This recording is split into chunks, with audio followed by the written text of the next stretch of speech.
কুরবানি ঈদ কেন, মানুষ কিসের জন্য কুরবানি দেয়?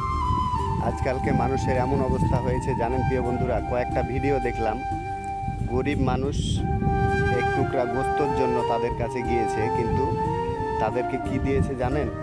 ওই যে তেলগুলা আছে না, চরক যাকে বলা হয়, সেই চরকগুলা দিয়েছে। মানুষ কতটা নিকৃষ্ট হলে এসব কাজ করতে পারে?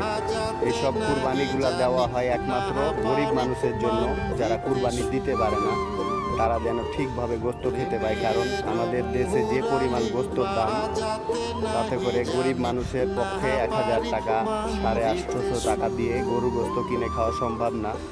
সেজন্য কুরবানি দেয়া, যাতে করে তারা একটু মন ভরে খেতে পারে। অথচ বিনিময়ে কি পাচ্ছে তারা?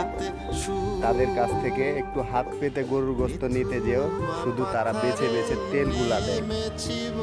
তাহলে কুরবানির গোস্তটা যদি আপনি মানুষকে নাই দিবেন, আপনি একাই খান, মানুষকে দেওয়ার দরকারটা কি? যাই হোক, ভিডিওটা যদি ভালো লাগে শেয়ার করে সবার মাঝে ছড়িয়ে দিন, যেন সবাই জানতে পারে। ধন্যবাদ সবাইকে ভিডিওটা দেখার জন্য। আসসালামু আলাইকুম।